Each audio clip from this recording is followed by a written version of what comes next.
wa mùsùlùmí ẹlẹ́sìn Allahu akbar. mùsùlùmí tó gbọ́ ntọ́lọ́wọ́n bá ń wí tí sì ń tẹ̀lé èyí náà là á fi ń dúpẹ́ fún ọ o. Alhamdulillah. àwa tún wá ń dúpẹ́ pé nínú mùsùlùmí tọ́lọ́wọ́n bó ṣe lẹ́ni tí ó rí jímà tòní ọlọ́run tó fi wá sínú wọn. Bi ni'mati rabbi la bima kasaba biyadi. ọpẹ́ lélẹ́yìí adúpẹ́ o adúpẹ́ Bi ni'mati rabbi. kárí àwọn kan lájọ ṣe jímà tèyí tó lọ Allahu akbar. tòní yóò sojú wọn àjọṣe. Bi ni'mati rabbi la bima kataba biyadi. kí làwọn gbé ń gbọ́ ọlọ́run tẹ́ ṣe bẹ́ẹ̀ fún wọn. Allahu akbar. kí làwọn wá rà lọ́dọ̀ ọlọ́run Bi tẹ́ fi yíká wá ni'mati lọ́rẹ̀. rabbi la bima kataba biyadi wala biturafi innani mutashakirun. ọlọ́run gbàgbé àti bá wa ṣe ìkẹ́ àti gẹ̀ fún ọ̀gá wa gbani ọ̀rẹ́ rẹ̀ àyò rẹ̀ ànábì Muhammad. Sallallahu alayhi wa sallam. asẹ́kùbọ̀ rẹ̀ àsọ̀dátù ni àwọn àfáà wa tí wọ́n bẹ lálẹ́ kìyàmọ́ ọlọ́mọ́sà bá wa kẹ́ wọn. Àmín. àwọn òbí wa tí wọ́n bẹ ń bẹ ọlọ́run bá wa kẹ́ wọn. Àmín. àwọn òbí wa tí wọ́n kù láyé ọlọ́run bá wa ṣàlékún oore fún wọn. Àmín. àwọn àfáà wa tí wọ́n kù láyé nì tí wọ́n jẹ́ khalifa láyé kọ̀ọ̀kan nì ọlọ́mọ́sà járí wọn pẹ́. Àmín. wọlé àwọn ẹni ọlọ́run. Àmín. àwa kí gbogbo jàmá mùsùlùmí káàkiri erigun mẹ́rẹ̀ẹ̀rin àgbáyé Akira. tá a ti ń gbọ́ra wa tá a ti ń wora wa lórí ìkànnì ẹ̀rọ ayélujára léyìí tá a mọ̀ sí Just Event Online TV. Allahu akbar. ibẹ̀ la ti ń wora wa báyìí ibẹ̀ la ti ń gbọ́ra wa báyìí Alhamdulillah. lórí ètò yín ètò wa léyìí tá a mọ̀ sí wáàsí jímà. ọlọ́run afọláàrẹ àfibó títọ́ ẹbí ọ́ Ìbí Ọlọ́run. àwọn tí wọ́n ní ìkànnì tá a ti ń wora wa yìí ọlọ́run má jẹ́ máa padà sí aburú. Àmín. bí ó bá máa dáa fún yín ọlọ́run tó tún máa yàtọ̀ sí i. Àmín. wọlé àwọn ẹni ọlọ́run Àmín. ọlọ́run jẹ́ ẹ̀ga jù báyìí lọ. Àmín. wọlé àdá haúlẹ̀ Wala quwwata illa billahi aliyyil azim. ajabula fi Baba. tí a mú wá fúnra wa lónìí jimá tòní òun náà ni kí lọ́lọ́run torí ẹ̀ dá wa sáyé La ilaha illallah. kí ni tọ́lọ́run torí ẹ̀ dá wa sáyé ọ̀pọ̀ èèyàn ò mọ tọ́lọ́run torí ẹ̀ dá wa sáyé ó sì dé torí ìdí kan pàtàkì tọ́lọ́run fi gbé wa sínú ayé tá a wà. La ilaha illallah. أعوذ بالله من الشيطان الرجيم بسم الله الرحمن الرحيم أعوذ بالله من الشيطان الرجيم بسم الله الرحمن الرحيم وما أمروا إلا ليعبدوا الله مخلصين له الدين حنفاء. ọlọ́ni àtòrí gàgàdá yín sáyé nínú ayé àtàfà kà fún wa ni الله أكبر. kò sí nítorí dàbídà yín sáyé tó ju pé apáyín láṣẹ kẹ́ ẹ máa sìn àwọn ọlọ́run lọ ọlọ́run tó wá sọ nínú ayé mi pé wà máa khalaqtu al-jinna wal-insa illa liya'budun. وما خلقت الإنس والجن وما خلقت الجن والإنس وما خلقت الجن والإنس وما خلقت الجن والإنس إلا ليعبدون ما أريد منهم من رزق وما أريد أن يطعمون. ọlọ́run ní kò sí lórí tá a fi dá èèyàn àtàlìjẹ̀nu ọlọ́run náà torí nǹkan kan dá ayé sáyé torí kí lè fi wáyé èèyàn torí kí ló fi wáyé àlìjẹ̀nu torí kí ló fi wáyé torí kó o lè máa sin àwọn ọlọ́run ọba ní. الله أكبر. kí wọ́n là ń pè ní bòdá tó kí ni à ń pè ní ẹ̀sìn ọlọ́run. a ti mọ̀ pé kò sí tọ́lọ̀ torí ẹ̀dá wa sáyé tó ju ká máa sin lọ́nà kí làwọn ń pè lẹ́sìn ọlọ́run òun náà ní ká máa tẹ̀lé àṣẹ ọlọ́run. لا إله إلا الله. àṣẹ ọlọ́run gẹ́gẹ́ ìtẹ̀lé àṣẹ ọlọ́run gẹ́gẹ́ náà ń pè lẹ́sìn ọlọ́run. وما خلقت الجن والإنس إلا ليعبدون وما خلقت الجن والإنس إلا ليعبدون. ọlọ́ni nǹkan méjì náà mo torí ẹ̀ dá yín ẹ̀yin méjèèjì ọ̀hún ẹ̀yin èèyàn àtàlìjẹ̀nú kò sí nǹkan kan tí mo torí ẹ̀ dá yín sáyé tójú kẹ́ wá sẹ́mi ọlọ́run lọ kí wá là ń pè ní ìsìn lọ́hùn òun náà ni àṣẹ ọlọ́run títẹ̀lé. طاعة الله. lọ́lọ́run fi ní wa ma umiru illa liya'budullah. وما أمروا إلا ليعبدوا الله. ọlọ́run láwọn ọlọ́run la pa yín láṣẹ lórí kẹ́ ẹ máa tẹ̀lé àwọn ọlọ́run. وما أمروا إلا ليعبدوا الله. kẹ́ ẹ tẹ̀lé àṣẹ ọlọ́run látara kẹ́ ẹ máa sìn àwọn ọlọ́run. ìsìn lọ́hùn tẹ̀lé àṣẹ ọlọ́run ni ọlọ́run wá ní ibo ni àṣẹ àwọn ọlọ́run ti bẹ̀rẹ̀ ويقيموا الصلاة. وما أمروا إلا ليعبدوا الله مخلصين له الدين حنفاء ويقيموا الصلاة. ọlọ́lá kọ́kọ́ tí a fẹ́ ká mọ̀ ni pé ويقيموا الصلاة. ìtẹ̀láṣẹ ọlọ́run tà kọ́kọ́ òun náà ní ká sin lọ́hùn. ibi ìsìn lọ́hùn ti bẹ̀rẹ̀ náà ní ìkírun.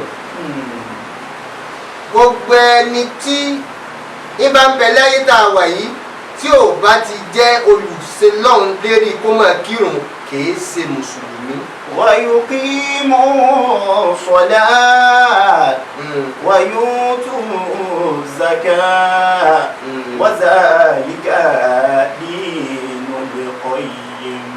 nítorí òun sọ fún wa lẹ́nu ni gbogbo ẹni tó bá ní mùsùlùmí ni mí tí ò wá ṣe lọ́hùn òun máa ń tọ́lọ̀ torí ẹ̀ dá sáyé nù ni. طاعة الله في الصلاة. ìtẹ̀lé àṣẹ ọlọ́run gangan nìyẹn fi ṣẹ̀sìn. Allahu Akbar. àkọ́kọ́ àṣẹ ọlọ́run tó sì pa wá láyé òun náà ní ká máa kírun. àwọn àríkan ni lónìí mùsùlùmí aláfowópọ̀jẹ́ alìsìlámù bí ismi wal ìsìlámù bí fakhi. ààyè páwọn èèyàn lónìí wọ́n ń jẹ́ mùsùlùmí pẹ̀lú ọkọ ni wọ́n ń jẹ́ mùsùlùmí pẹ̀lú fáàrí ni. ìdá sì fi jẹ́ mùsùlùmí náà ní ká tẹ̀lé àṣẹ ọlọ́run níbo làṣẹ ọlọ́run sì ti bẹ̀rẹ̀ òun náà ní ká máa sìn lọ́hùn. wa ma umiru illa liya'budullaha mukhlisina lahu-d-dina hunafa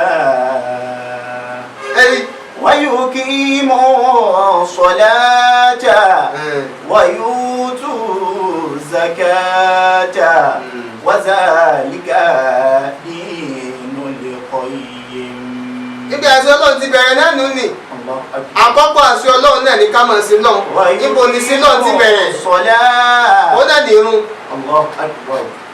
ẹlòmíì irun wákàtí márùn-ún náà là á kí ní mùsùlùmí ń kí lójúmọ́. tá a bá wá bí ẹlòmíì pé irun mélòó ló ti kí lónìí yóò ní ètí kí kankan bẹ̀. kí wàá lu ókọ rẹ ókọ mùsùlùmí náà ni ó dáhùn kó lóun jẹ́. inú ìsìlámù yìí náà sì bí sí o tí ma ń tọ́lọ̀ nítorí ẹ̀dá ọ̀sáyé o káwí yẹ́yẹ́ kò tí ma ń tó ń ṣe torí ìjọ bẹ́yàn bá tó ma ti ń ṣe nì òun náà ni ìjọ tí ń tọ̀ òun tó ní válù lọ́dọ̀ ọlọ́run ẹni tí ò bá ti wá ṣẹ̀sìn ọlọ́run tọ́lọ̀ nítorí ẹ̀dá ọ̀sáyé tó pàrun tì tó yàn àrùn tó yàn ní pọ̀sẹ̀ tó yàn lódì tí ò mójútó tó yà á tì sẹ́gbẹ̀ẹ́ kan nì tó sọ̀hún dọ̀tá ìwé ẹni bẹ́ẹ̀ ètò ọ̀hún kò tí ì máa ń tọ́lọ̀ torí ẹ̀dá sáyé. illa liya'budullaha mukhlisina lahu-d-dina mukhlisina lahu-d-din. ṣé mùsùlùmí lẹni tó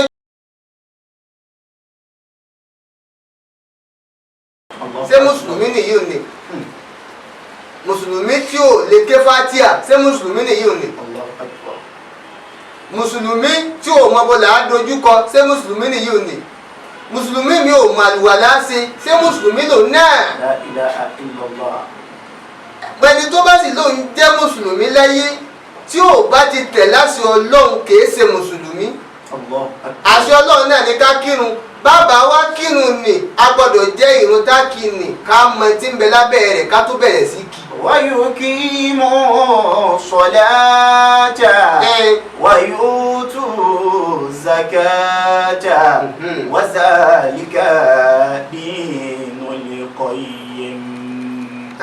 kí ló kọ rẹ ká má dà kó kọ̀ọ̀kan kálukú náà mo kọ tí mùsùlùmí ń jẹ́ ó kọ rẹ ní ìrí ọmọ mọ́sálásí rí láyé ìjẹ́wájú rẹ̀ yóò fi kalẹ̀ rí yóò lọ́wọ́ fi kalẹ̀ rí irú wọn ni wọ́n á pè sí nǹkan àwùjọ ẹ̀sìn mùsùlùmí kò ní yà sí kò sì ní dá sí torí pé ìsìláàmù tí ń sìn ní náà kò mọ fálù rẹ̀ kò mọ fálù rẹ̀ tí wọ́n bá pè pé wọ́n nídìí nǹkan ìrànlọ́wọ́ nù mọ́sálásí yóò ní sẹ́lẹ̀ tó ń gbé ni oko òwò rẹ̀ ni ó mà lè dáwó sí torí pé kò máa ti ń bẹ nínú ẹ̀sìn tí ń sìn ní náà torí kò fara dẹ́sìn náà. ويقيموا الصلاة ìtọ́lọ́ torí ẹ̀dá wa sáyé ni ká sìn yín. ويؤتوا الزكاة ara sí náà ni ká kírun ẹ̀kejì ń bẹ ويؤتوا zakata. ويقيموا الصلاة àkọ́kọ́ ni ká kírun ara sí náà ni. ويؤتوا الزكاة ẹ̀kejì ń bẹ tọ́lọ́ torí ẹ̀dá wa sáyé nínú ká sìn yín òun náà ni ká yọ sàká.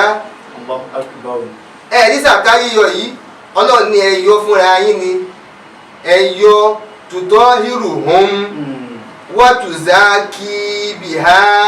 خذ من أموالهم صدقة تطهرهم وتزكيهم وصل عليهم إن صلاتك سكن لهم. ọlọ́run tó ní tá a fi ní ẹ̀yọ sàká náà ni pé fúnra yín ni torí èmi ọlọ́run kọ́ ni ṣé tẹ́ ẹ bá yọ èmi ọlọ́run lẹ́gbẹ̀ẹ́ wá bá ní sọ́dọ̀ ọlọ́run nílé kan tá a lè gbowó bá mẹ́ ẹ̀yọ nítorí yín ni àkáǹtì ọlọ́run ò lò kó ní ẹlòmíì sẹ́yìn báwọn ọmọ ànábì ádámù làkáǹtì ti wá lò tá ní kéèyàn ó sẹ́ndì owó bẹ̀ àkáǹtì tí ọlọ́run ọba òfìgbà kan lóòrí ó wà lọ́gọ̀ níyì o ọlọ́run ọba tó ti rọrọ̀ fúnra ara rẹ̀ àkáǹtì rẹ̀ kún kẹ́kẹ́kẹ́kẹ́kẹ́kẹ́ tá à ń béèrè lọ́dọ̀ rẹ̀ ni ṣé wú ẹni bẹ́ẹ̀ ní wàá lóun béèrè ìrànwọ́ kan lọ́wọ́ wa àbí káwò ó tún wá ràn lọ́wọ́ lọ́dọ̀ ẹ̀ ọlọ́run ní kèé ṣe pé sàkátà ní ẹyọ nìkan ní ó rọ àwọn ọlọ́run lọ́rọ̀ a sì ní dábì ṣe wà má wùrí dún. wà má wùrí dùn mí níhù mẹ́hùn wíṣẹ̀ ọlọ́run láti kí yín nǹkan la fẹ́. La ilaha illallah. ẹlòmíì jọ tó ti lówó ni ò ti sin lọ́hùn mọ́ kò mọ tó wá sí láyé ni ẹni tá a jọ kírun tẹ́lẹ̀ nígbà owó dé olóhùn ọ̀ráyè tọ́lọ́mù mọ́ sọ wá mọ tó wá sí láyé nù ọlọ́run ní towó yín tó dé nìkan lẹ́ẹ̀ fi ṣe skisi fẹ́mi ọlọ́ pé ní ò jẹ́ kírun iṣẹ́ yìí náà ní sẹ́wọ̀n pé bẹ́ẹ̀ bá ti wáyé tẹ́ kì í ráyè mọ́ kì í ráyè tọ́lọ́mù mọ́ àráyè mọ́ ni sẹ́yìn nílẹ̀ ṣé èyí tó ń sọ ni ọlọ́run ló ń kọ́ lè ṣe wújà lọ́dọ̀ àwọn ọlọ́run èyí nǹkan lè ṣẹ̀rí múlẹ̀ táwọn olóhùn fi yáfi rẹ̀ pé àwa ní rántí bí ọ́ ní ta torí ẹ̀dá sáyé mọ́. àtijọ́ tẹ́lòmíì ti lówó tó ti lówó ní ò ti tọrẹ mọ́ adémi ò ṣe ráyè ráwọn tí mo ń ṣàánú mọ́ mo ra bísínẹ́sì tiẹ̀ iṣẹ́ rẹ̀ ló fèsì kò fèsì tọ́lọ́ mọ́ ọlọ́ni ti yí òun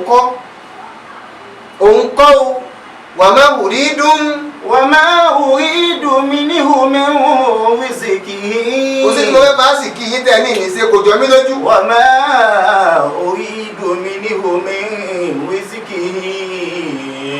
وما أريد أن يطعمون. a ti kì í tẹ́ ní kò jọ mí lójú o kò jẹ́ nǹkan kan fún mi àpòpọ̀ bẹ́ẹ̀ tilẹ̀ wo ni tó kò jẹ́ nǹkan kan fún mi kò sí tí mo fẹ́ fi ṣe bẹ́ẹ̀ ti ń kawó ẹ̀ mọ́ bá ti kawó bàbá kawó àkàwó kò lórí náírà àkàdérí àpò náírà àbọ̀ sí mílíọ̀nù àpò mílíọ̀nù àbọ̀ sí bílíọ̀nù àpò bílíọ̀nù àbọ̀ sí àwọn nǹkan míì tẹ̀ tó ń kà ní ẹ̀tọ́ ka dọ́là.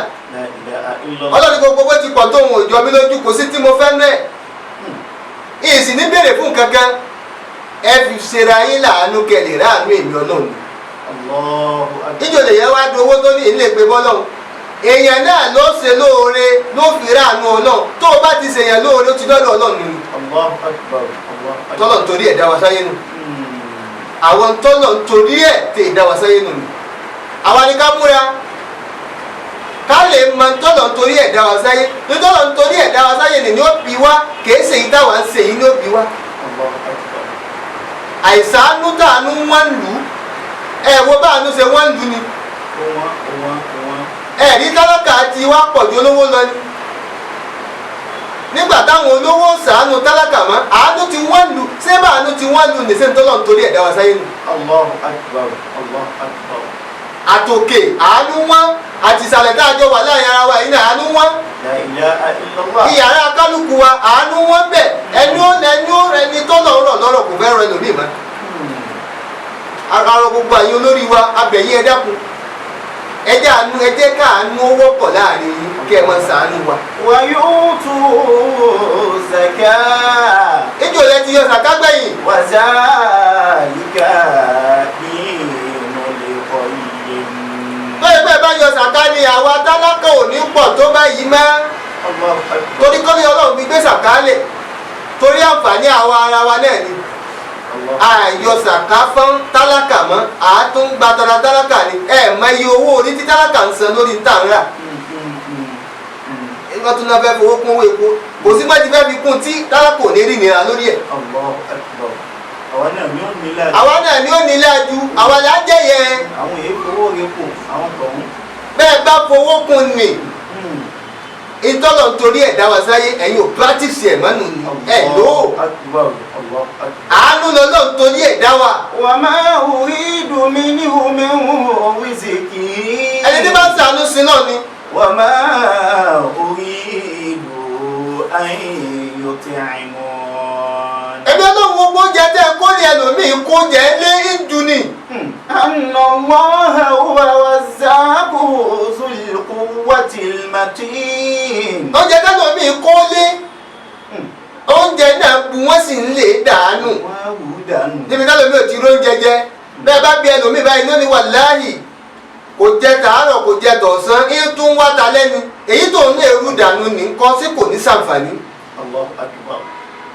èbí kan bá kan lẹ̀ ni ọlọ́run ló dá ọ bẹ́ẹ̀ ọba tó dá ọ bẹ́ẹ̀ ní wòran rẹ pé bóun ló ti ṣe Allahu akbar. agbọ́pọ̀ ń kírun àmọ́ ìsìn náà rẹ ò tí ì pé bò bá wọn sàánú. Wa yu'tu zakah. wọn yóò tu zakat ẹjá máa yọ sàká o. Wa zalika dinul qayyim.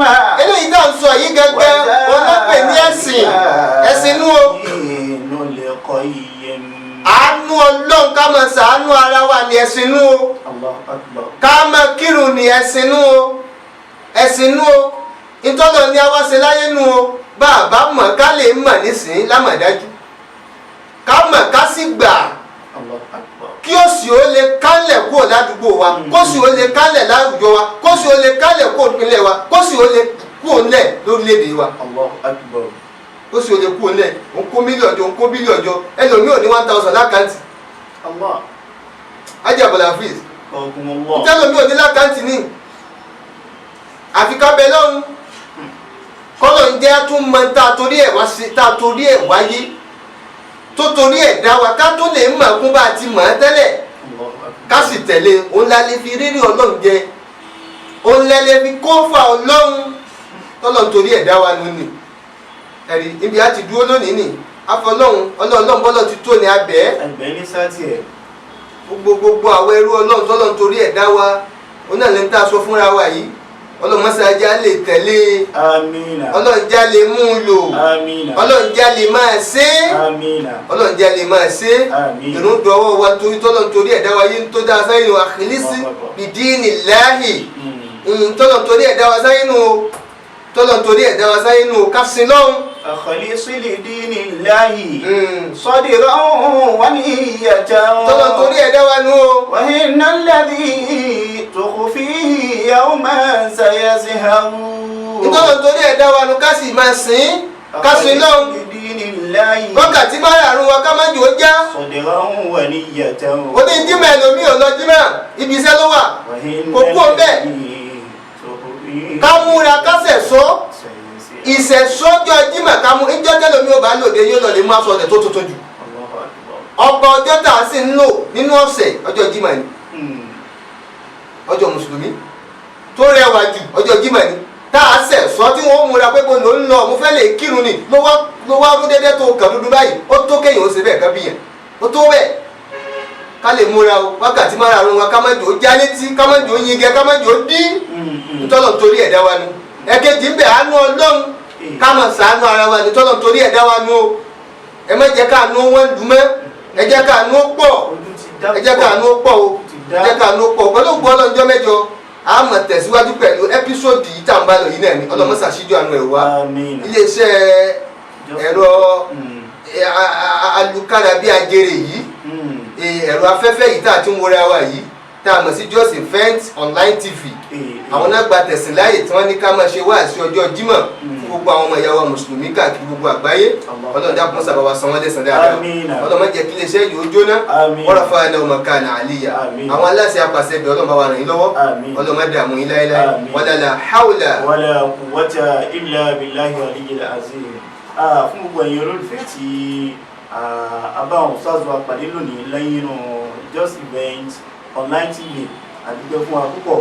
Tẹ́ bá fẹ́ bá àwọn ṣáàzù aṣọ kìíní kan nọ́mbà tí ẹ mọ̀ pè wọ́n sí òun náà ní